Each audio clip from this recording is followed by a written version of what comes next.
1 in 10 shiny odds research days are back with the Fuzzy Buddy research day. Today we're talking about everything you need to know about it. Let's get into it. So this event is going to be Saturday, March 29th from 2 to 5 p.m. There will be event exclusive field research tasks. You can go ahead and spin from Pokestops to get you encounters with Teddiursa with the 100% IV of 569, Cubchoo 100% IV of 458, Pancham 100% IV of 638, and Stuffle 100% IV of 579. All of these Pokemon do have 1 in 10 shiny odds from the field research task based on all the past research days we've had. So this is like one of the best events to get shinies in Pokemon Go. We'll also have exclusive event spawns during the event for Sentret, Slackoth, Bidoof, the god himself, Minccino, and Bunnelby. There'll also be a ticketed $2 timed research you can go ahead and buy. This is completely optional, but it will allow you to choose between the 4 featured Pokemon to get additional encounters with them. There will be 2 pages, so you can choose the same Pokemon once, or you can choose 2 different Pokemon on each pages. And this research will have the same shiny odds from the field research task, so 1 in 10. Remember, this is a timed research, so it will expire after the event. Make sure you complete it before the event ends. Now, do note,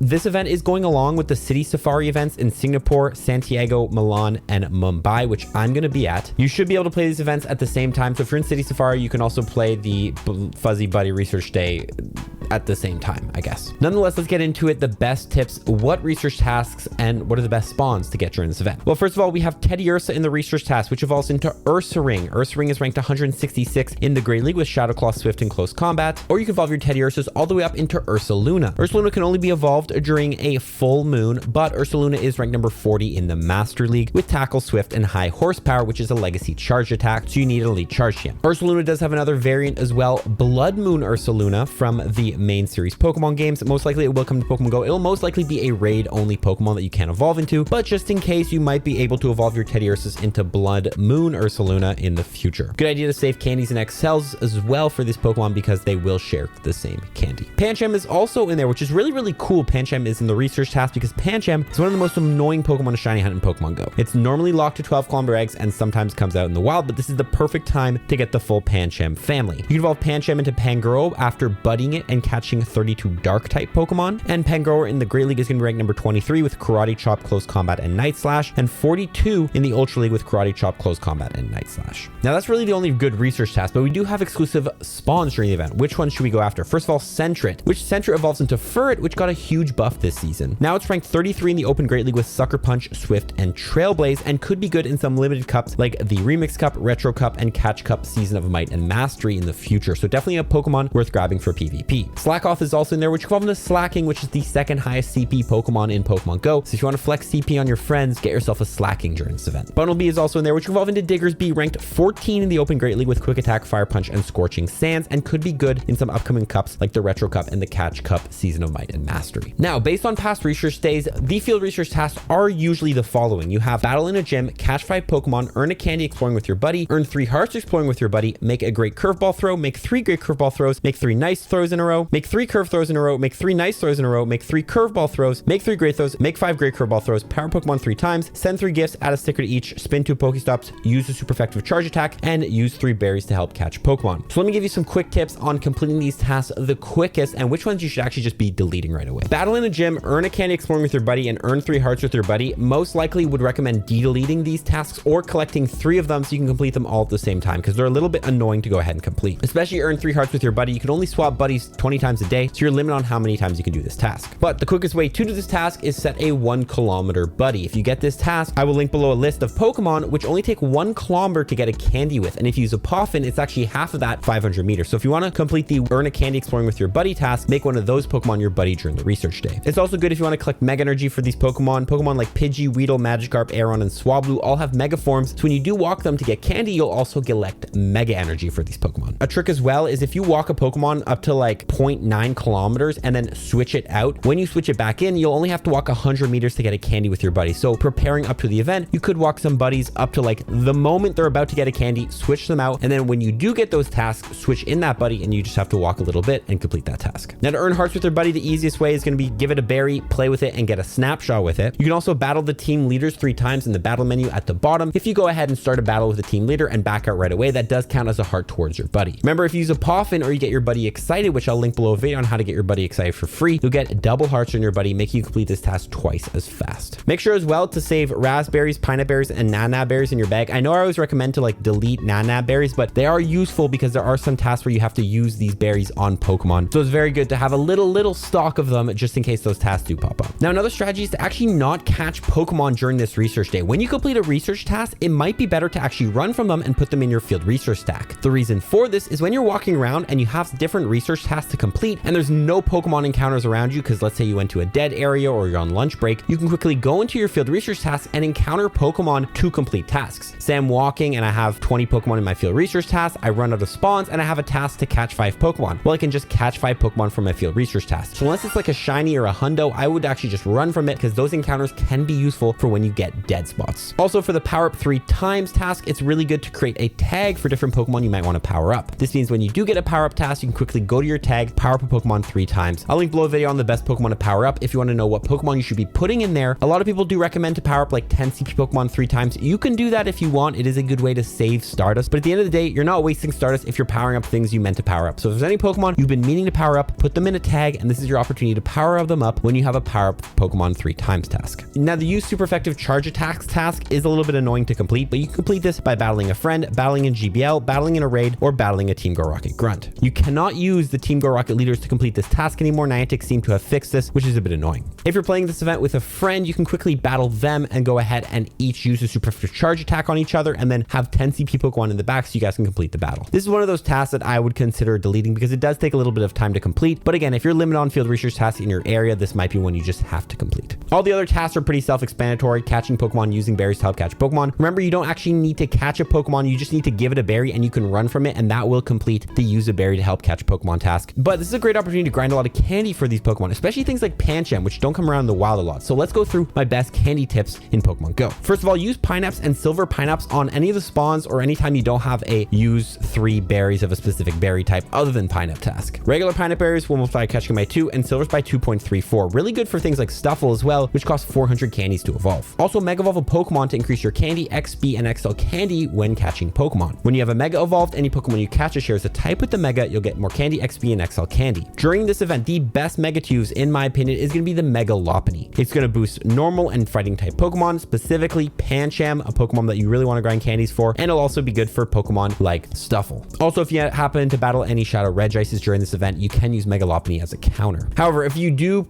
prefer to get more candies for Cubchoo for some reason, you might want to go with a Mega Ice type like Mega Glalie or Mega Abomasnow, but overall, Mega Lopunny is going to be the best option because it's going to hit the most amount of the research task spawns. Also, remember to try to aim for nice throws or better. This research day overlaps with the Bug Out event, meaning the bonuses from that event are live for this day. The 2 bonuses increase candy for nice throws or better and increase XL candy for nice throws or better. So if you manage to land a nice throw or a better, you'll get more candy, XL candy. Just make sure you hit good throws during this event if you can. Also, keeping some of the field research tasks like we mentioned before and stacking them for double catch candies event could be another great way to stack candies. Most likely April is going to have a 2 times catch candy spotlight hour, which I'll update you here on the channel, so make sure to subscribe. If you hold on to your Pokemon until that spotlight hour and then catch those field research tasks during that spotlight hour, you'll get 2 times catch candy on them. So if there's Pokemon like Pancham you really want candies for, put them in your stack tasks, run from them, and hold onto them. They won't disappear until the 2 times catch candy spotlight hour. Again, I'll update you here on the channel when that is in April. Also, walking Pokemon for candies is great during this event, especially because there's those tasks where you have to walk Pokemon as your buddy. Here are some of the best Pokemon you should be walking during this event. First of all, Pokemon that cost 400 candies to evolve, including Magikarp or Gyarados, Wailmer or Wailord, Swablu or Altaria, Stuffle or Beware, and Wimpod or Golisopod. Also, Pokemon that cost 12 candies to evolve. The Pidgey line, the Caterpie line, the Weedle line, Wurmple line, Whismur line, Pidove line. All these Pokemon are really good to grind candies for because then you can go ahead and evolve these Pokemon for only 12 candies during a 2 times evolution spotlight hour. And this is a really good way to grind XP because you're going to be getting 4,000 XP per evolution. So grind a lot of candies for those Pokemon. Finally, Meta Relevant Pokemon or Pokemon that are hard to grind candies for. Things like the Scatterbug line, which you need to spend a lot of candies to evolve and get all of those. The Basculin line, a Pokemon that's pretty rare. And the Rookidee line, which is a pretty hard Pokemon to get because it's only actually been released in Pokemon once during its release event. Now you need 35 Platinum Medals to go from level 48 to 49 in Pokemon Go. Which one should we work on during this event? Of course, I will mention all the type medals here. We have Cubchoos, you can work on your Skier medal. Pancham's in there, so you can work on your Delinquent medal. Catch those types of Pokemon if you don't have these medals complete. This is probably the single best time to complete your Pokemon Ranger medal, complete 2,500 field research tasks. This is an event all about field research tasks, so it's your chance to really grind out this medal and get those 2,500 complete. Your backpacker medal as well, visit 50,000 Pokestops. You're going to be spending a lot of Pokestops during this event because you got to collect those field research tasks, so you can work on that. Same thing with the Sightseer. If you end up going to a new city, you can work on your Sightseer medal, spin 2,000 unique Pokestops. Those are the Pokestops with the halos above them. Of course, you'll be walking a lot during the event, so the Jogger medal, explore 10,000 kilometers. You'll get some points towards that. Your Ace Trainer medal, train 2,000 times. If you battle those team leaders to get hearts for your buddy, this will be a good opportunity to go ahead and work on that. Again, you do need to win the battles to get points towards these medals, but again, if you're going to be battling them, you might be able to work on this medal a bit. Great opportunity to work on your Life of the Party medal, complete 200 party challenges. Obviously, events are always funner in parties. You're able to get a lot more tasks done, so go ahead and work on this medal. If you got some friends to, that you're playing with, party up with them. Finally, we have the community member medal, check into a community ambassador meetup on 100 different days. If you go to a meetup for this event, make sure you check in, get a point for this medal. More on community ambassador meetups in a moment. Now, remember to download all assets in your game. This will download all assets to your phone, making your gameplay experience much smoother because the game is pulling the assets off your phone, not the internet. Also turn on native refresh rate. This will use your phone's native frame rate, making your gameplay experience much smoother. Do note though, it does take a bit more battery. During this event, catching the wild spawns and just completing tasks more efficiently, activate Spatial Ren from Palkia's Adventure Effect. Spatial Ren will double your spawn distance, allowing you to see more spawns. More spawns you can see, more you can catch, more you can use berries on them, more tasks you can go ahead and complete quickly because you'll just have more spawns you can collect. Another option though is to use the Ice Burn Adventure Effect. If you're having a hard time landing those nice throws or better, or just a hard time catching Pokemon, use the Ice Burn Adventure Effect. This is going to slow down that catch circle near the X-Land, making it a lot easier to go ahead and throw and land good throws. Also, Ice Burn does apply a 1.5 times catch multiplier to any Pokemon you catch, including your Go++ and Auto Catchers. It's just going to make catching Pokemon a lot easier. Now, if you're working on your Shiny Meloa, a Dazzling Area research, on page 1, you need to catch Pokemon from Generation 1, 2, 3, 4, and 5. During this event, Sentret and Teddiursa are from Gen 2, Slackoth from Gen 3, Bidoof from Gen 4, and Minccino from Gen 5 are all appearing during this event, so this is your chance to go ahead and complete any of those regions you haven't completed for page 1 of the Dazzling Area research. Finally, attend community ambassador meetups. This is a tip I always give people. If you want to elevate your experience, go to Campfire, sort by meetups, and look for a community ambassador hosted meetup with the rewards tab in the corner. When you go to this meetup and you check in, you will go ahead and get a free timed research that will have the task: complete 10 field research tasks for 1,500 Stardust, spin 20 Pokestops for 5 Ultra Balls, catch 15 Pokemon for 10 Raspberries, and once you complete that, you'll get a Lucky Egg, a Lure Module, and an Incense. These are free items that you wouldn't be getting if you didn't go play and check in at that location. Everybody loves free items, free stuff. This Lucky Egg Lure could all be useful and used during this event to elevate your gameplay. Also, when you do check into community ambassador meetups and you're in a party, you're gonna get 25% less egg incubator distance, which if you plan on hatching eggs that day is gonna be very useful. Guys, watch the other 2 videos on screen if you enjoyed this one. Good luck during this research day. This is the best time to get shinies in Pokemon Go. Follow for more tips. Peace.